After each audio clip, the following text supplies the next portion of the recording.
Setelah merampungkan rapat pleno rekapitulasi suara tingkat PPK, rekapitulasi di KPU Musirawas dijadwalkan paling lambat 20 Desember 2020 mendatang.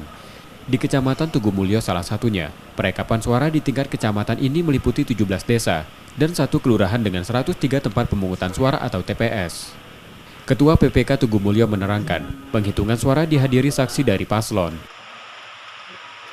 Emang kalau tingkat dijadwalkan dari tanggal 10 sampai tanggal 14. Berarti Kalau hari ini serentak kita tanggal 13. Target kita sendiri. Target kita ini selesai berapa hari? Target selesai. Kalau bisa per besok sudah selesai, Mbak. Ya. Setelah selesai baru langsung dikirim ke biar mengurangi segala risiko. Setelah selesai langsung kita laksanakan pengemasan kembali. Setelah itu kita telepon dari pihak logistik untuk dijemput kembali. Kita akan lakukan pergeseran kembali ke gudang logistik.